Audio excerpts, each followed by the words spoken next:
Nkrumah talked about borderless Africa. Yeah. I've been a victim. I just had a brawl at the Togo-Ghana border just because I refused to pay bribe. Yeah. I mean, as a young African trying to travel within Africa, it's extremely difficult to travel within Africa. I mean, you're once a president.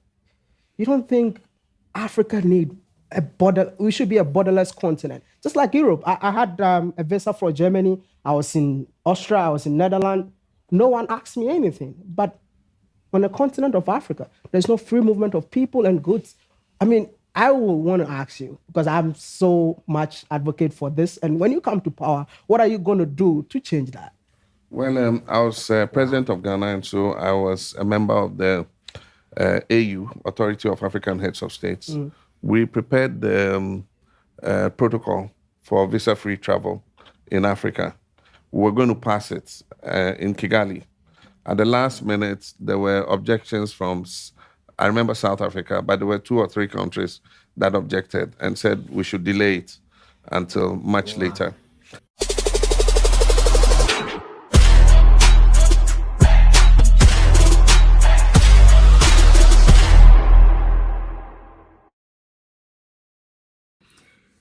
Well, so that's how South Africa screwed us up.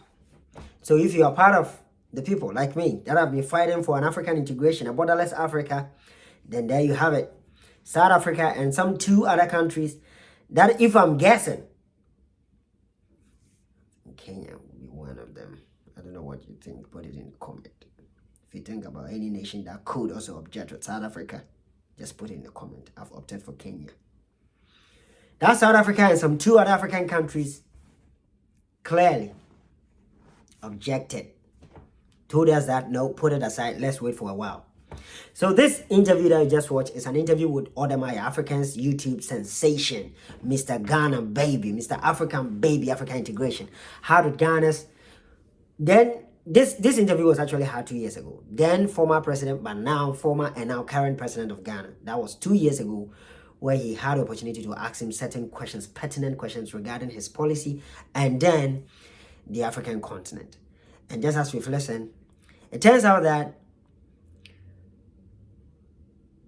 we were almost there, to the point where we would have used something similar to the Schengen visa in Europe to travel within the whole of Africa. The whole of Africa, 54 countries were ready to put it on the table.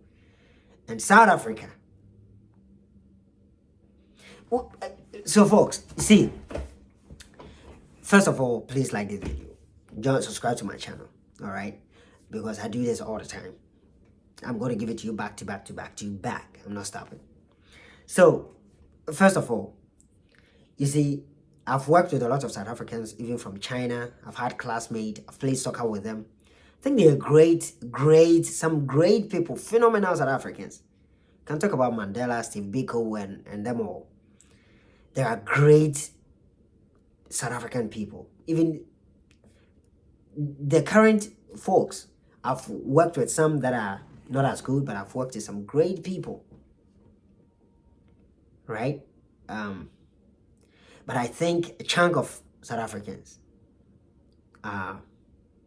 maybe I don't know which proper word to use, but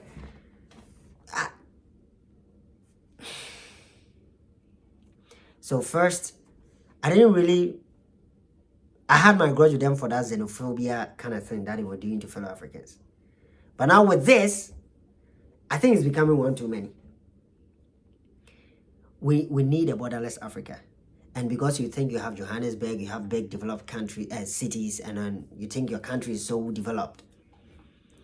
I don't want to blame this on the white side of South Africa, even though I think they have a role to play in this. They have a hand to play in this. But you see, those xenophobic attacks were done by our own blacks. And that was make me think. And for some time now, we haven't had a white president or a white leader in South Africa. It's been our own black folks. So there's no point going to, let's say, point fingers and be like, oh, I think it's the white people. It's our own black people in South Africa that objected to that. And that was about, Mahama was president some long time ago. This was long time ago. At the time that Wodemaya was having interview, Mahama had been out of office for at least 6 years. So that dream could have been realized like about 10 years ago. I think. where Africa would have been fully, firmly integrated, where we could go anywhere together, just like in the Schengen visa. And even with this current border crossing checkpoints and all, Wodemaya spoke clearly in that interview that he got harassed, molested in the Ghana-Togo border, even his own country border with the neighbors, because he wasn't willing to pay bribe, grease palms. Why are we doing this to ourselves, Africa? Why? Why? Somebody should just tell me why we as blacks and Africans, we are doing this to our own self.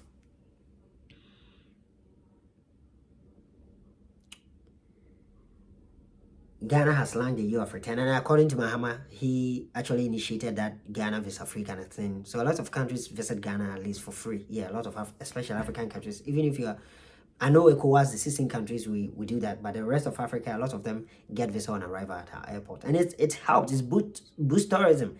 Dirty December has come to stay. It's a big boy on the block now, right? Year of return. You could see a lot of expatriates now. Investment in Accra, like Accra is transitioning. It's becoming a mega city now, and it's all starts from some of these things. Goods, services, people need to move within Africa. We need to take away these red tapes. Her Excellency Arikana Chombori Kwao has spoken at length extensively on this. I don't know why we are doing this to ourselves. But anyway, I still do think it's going to work someday. We are going to get there, and that is why I take offense with Captain Troy and those three guys taking themselves out of ECOWAS, because I feel like the next stage was to put all those blocks together, just like and Nkrumah wanted that integration of Africa, but those East African bloc, and that is why I opted for Kenya, because those that led the East African bloc that blocked Nkrumah's African unity were the East African bloc led by Kenya and Tanzania. Nyanyere and Co said, let's delay it a bit. But Nkrumah was saying now. And maybe now is the time for us to realize the East African dream of putting the blocks together. They said, let's form blocks and then later we'll put the blocks together. Maybe now is the time. I don't want to talk about this, but after listening to this video, I don't know why it's taking me 2 years to react to this. I just sounds on a video just recently, I think 2 days ago, and then I was like, let me listen to this again. In fact, he talked about a whole lot of things. Mohammed's plan of, now he's president, his plan of revolutionizing agriculture in Ghana, on the African continent, and all, feeding ourselves, transforming our minerals and all. There's a chunk of it. But what caught my attention that I'm reacting to is that part where it says South Africa blocked the African unity. And it hurts me. It's like an arrow through my heart. South Africa, you can do better, please. Now that Mahama, you are president again, please lead the channel back again, and I think people are going to support it now. I'll see you when I see you. I'm sad. But guy, let me know what you think. This is not good.